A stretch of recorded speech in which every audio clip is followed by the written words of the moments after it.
Stay tuned for today's Antidote, brought to you by the Renegade Success Network. Today's Antidote features a healthy dose of thought-provoking insights and information for business owners, entrepreneurs, leaders, and nonprofit professionals. Each day since March of 2020, this program has offered that one thing to help you continue on your own unique pathway to success. And now, Renegades, we bring you Bob Graham and Tom Brush.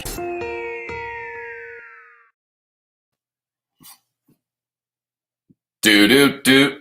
Bob's here and not here. Not quite certain what's going on. But there he is. Sorry about Hello? that. Do. Uh-oh. I'm back. It's going to be one of those days, Tom. Well, sometimes that happens. Sometimes it doesn't all work out. Even the best laid plans.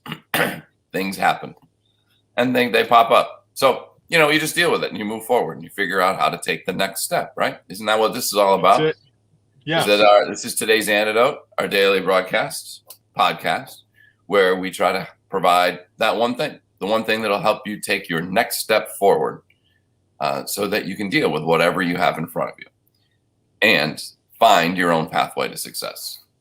So one of the things we always do as a part of this show is celebrate. Bob, what are we celebrating today? It's no rhyme, in parentheses, nor reason, end parentheses, day. No rhyme, nor reason, day.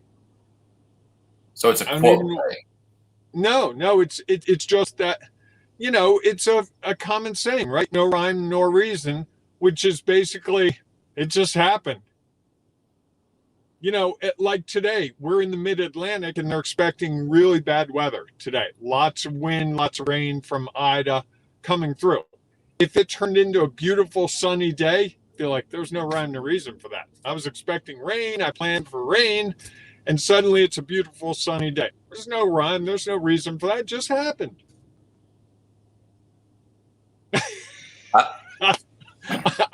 These days are becoming more and more fun for me because it's either you really like them or you just can't even touch them. Yeah, well, because the other thing I've learned that there are multiple days that you could choose from on most days.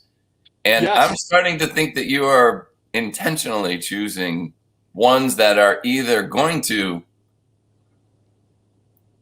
force me to have no reaction or that I'm going to really love, because you did not start this with, you're going to love this one, which you have done for a number of shows in a row. So I think you were looking for one that was going to stump me.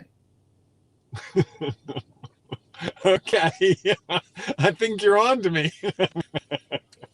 Well, it is an interesting concept, and interesting that a phrase, commonly used phrase, is there's a national day for it.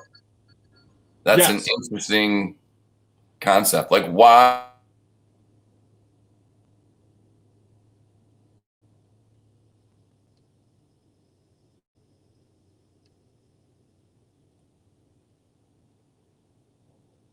I lost you, Tom. You there?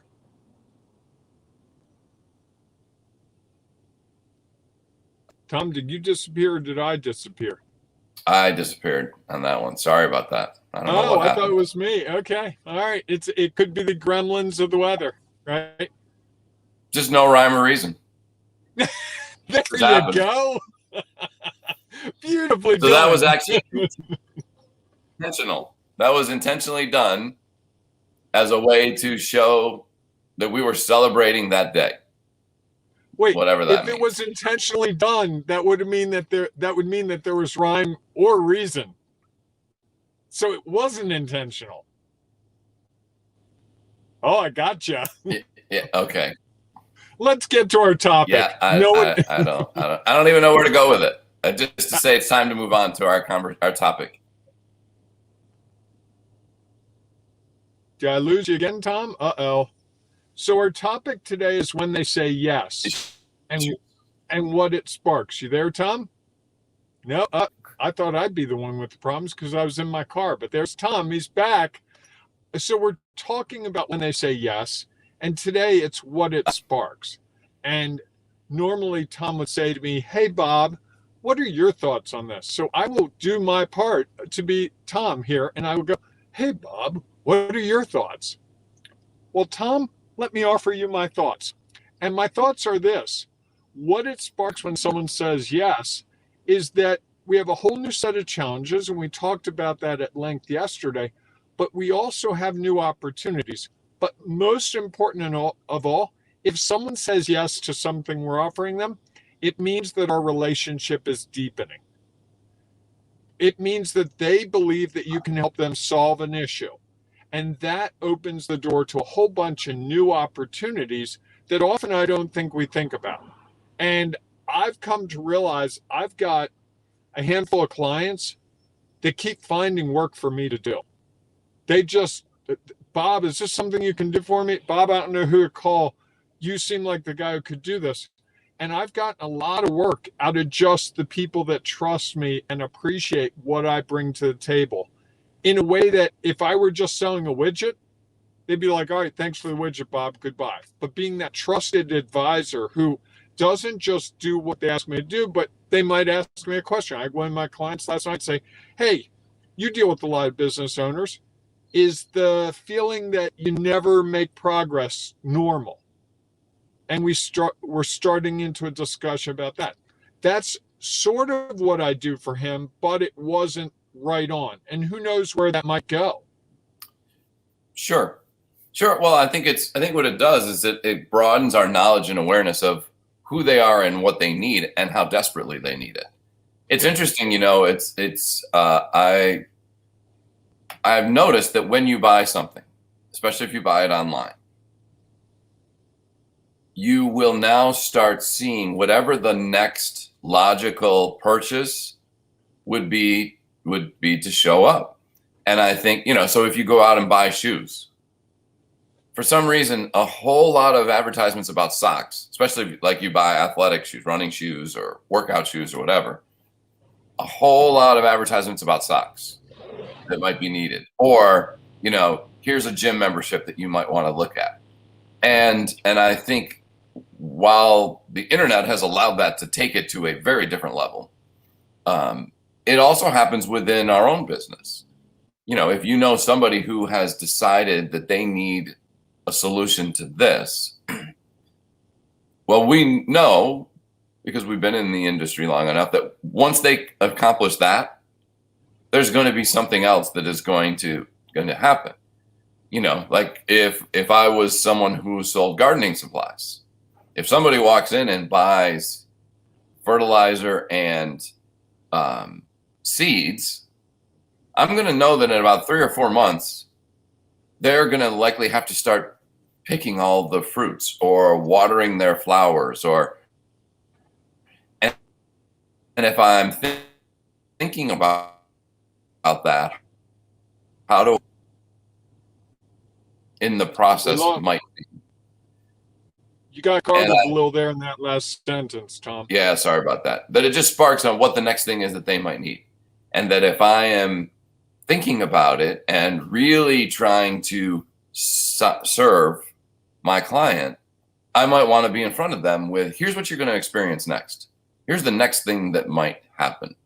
And so while this is good for the moment, I know that this is going to spark for you some other challenge that's going to arise once that happens, and maybe it's not a watering can, maybe it's something to do weed, because they know that, okay, once things are planted, give it about 3 weeks and you're going to have weeds you're going to be picking out of your garden. And how do you then, figure out how to be in front of them at the time when they're like, I need to get something to help me. Where can I go to get that? Or if we turn it to teams and organizations, when you get a yes to doing a proposal or a project or a new initiative, then it starts a whole cast of questions regarding, okay, how are we going to get it done? Who's going to be the lead? What are the deadlines? There are a whole bunch of logistical issues that come into play when the CEO or the board or whoever says, yeah, go ahead and do that thing, Tom. That sounds really great. Oh boy, here we go. Now we have to figure out all the details. And I think what's come to me over the last couple of weeks, as we've talked about yes and no, is that I used to think of yes and no as a final answer. Now I'm starting to think of yes and no as just another data point on, it might be no today and it could be yes tomorrow. It might be yes to this thing and no to that thing. But if I'm constantly developing that relationship, there's the opportunity to at least have a discussion about, hey, I'm doing this new thing. I thought you might be interested. Or if you're on a team, hey, we're putting in this proposal for this new initiative. I'd love to pick your brain about what you might be able to do to help us with that. Sure. Well, and you think about it, once you get that result, which is just a result, temporary, in the moment result, there are a lot of things that then have to go into place. So what it actually sparks once you get a yes is action. Action that you're going to have to figure out, okay, now that this has happened, what do I need to do next so that I can fulfill whatever it is that they wanted, and that I can figure out how to be ahead of what they're going to need next.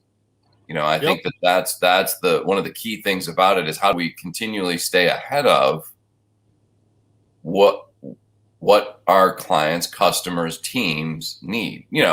If your team just secured a big project that is on top of other projects, it's great news. The sales team came in and said, hey, guess what? We got 3 more clients. And you're like, okay, well, we're already struggling to manage our current client load. What are we going to do with this? Now you have to figure out, okay, what are we going to need to do? Because if we're not able to hire more people, I know that we're going to have to deal with overtime, that we might have to deal with people who are frustrated and overwhelmed because there's tight deadlines and we're trying to meet all of them. And so I think that if we can constantly be thinking about, like you said, that yes, it's just the beginning, it's not the end. And I think no is the same way. As you shared, I think that there is opportunities that surround both of those answers, and that it really gives you the chance. It's funny. It's why I never liked the phrase closed. Mm-hmm. You closed someone. Okay, you closed them. I guess if your only job is to sell, although you're likely going to go back to those people who you quote unquote closed again, because if they bought once, there's likelihood they're going to buy again. So I almost think that once you get a yes, it should be, I opened someone, I opened another account, we opened another relationship. Opportunity. Correct. And I think that so often we think of those two of saying yes as the hard work is done, when in likelihood the hard work is just starting. And now we've scared everyone this morning, Tom. There's someone out there going, oh God, now I don't want anyone to ever say yes to me. Well, here's the thing I think, and maybe I'm going to share this as my one thing, is... Please, Tom, go ahead. Give us your one thing, your today's antidote that we can take to the bank and think about our world in a new way so that we can carve our path our own way. Now I think I've forgotten what I was going to say. And honestly, I'm not 100% sure what I was going to say. I lost my train of thought. Well, I think I'm going to give my one thing, okay, Tom. You give yours, and I'll refocus. Okay, which I really think is the whole idea that what we said in the little slide at the beginning. It's what it sparks. Yes, sparks new opportunities. It is the spark. It's not the whole fire. It's not the fire being embers and going out. It is the beginning of the fire with all the potential that can do all the things that fires can do. That we can roast marshmallows, we can cook burgers on it, we can do all those things. But that's the starting point. And I think when I think of it that way, that changes my whole mental framework around my whole company, because it's like, yes, now it's like yes and, right? Correct. Like the old improv thing, right? The old improv thing, yes and. No matter what they say, yes and. So if they tell you that the building's burning down, yes and? Oh, and there's an elderly woman up on floor 19 that you have to go get. Go get her. And? Oh, the elevator doesn't work. Oh, and it's raining and there's a really bad thunderstorm. And that's how improv works. Well, and what's interesting in that is what's the word you chose not to use intentionally? But. Correct. Oh, look at you. Because the but would mean that, yeah, okay, we're discounting the fact that all of those other things are happening. Yep. So I think I remember what my one thing was, because we were talking. All right, I'm ready. We were talking about how people might be scared off by that yes, because I said that now the hard work begins. Here's the thing, it's all hard. None of it is easy, or else it wouldn't matter. If it was easy, everyone would be doing it and it would be no big deal. There is something about it being hard, and I think that it makes it valuable. And so I think that when I think about when they say yes, what does it spark? It sparks the opportunity to do more great work, to serve someone else, to add value to someone else's life, to accomplish something that will make a difference. And I think that those opportunities are really, as you said very well, it's the spark. It's that starting point that now gives you a chance to do great things. And so if you can start to think about the yes, not as an ending point, not as, oh my gosh, it's going to be too hard, to think of it as an opportunity to move forward, to do something that is going to matter for someone else and likely for yourself, that then you can start to realize and make more steps along your own unique pathway to success. All right, Tom, nicely done. I like that. That was really great. You ready to wrap this puppy up?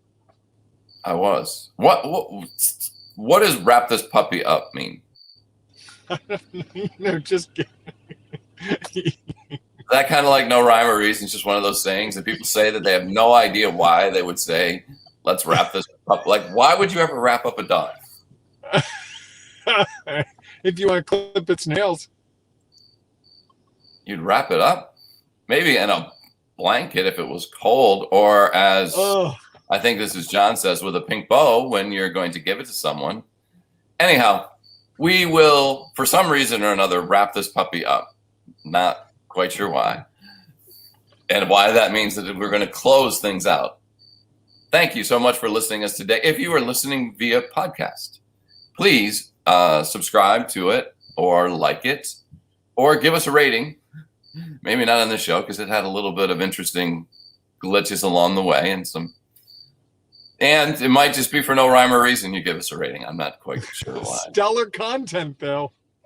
Very good content in the middle. And or share it with family and friends, because we know that sharing what is real for us makes a difference for someone else. If you are watching it via our live stream, please feel free to put in a comment, because we know that it adds value to others. And if you have your one thing you'd like to share, you can put it there as well. If not, you can also join us inside the Ring of Renegades Facebook group and become a part of our growing community. It's easy to do. Just search for Ring of Renegades. And then once you get there, you just have to ask to join. It is a private group because we're trying to create a safe space for people to share thoughts and ideas about how they are taking their next step along their own unique pathway to success. So with that, I hope that you have a great day, and we will see you tomorrow morning, 8 a.m. Eastern time, for our next edition of Today's Antidote. Have a great day, everyone. Hey, embrace the renegading you. Thanks for listening to Today's Antidote, powered by the Renegade Success Network. The Renegade Success Network helps you confidently create your own unique pathway to success. To learn more about the Renegade Success Network and how you can take your next step, follow us on Twitter, connect on LinkedIn, or join the Ring of Renegades Facebook group. For full details on how you can join our community, go to renegadesuccessnetwork.com. Embrace the renegade in you.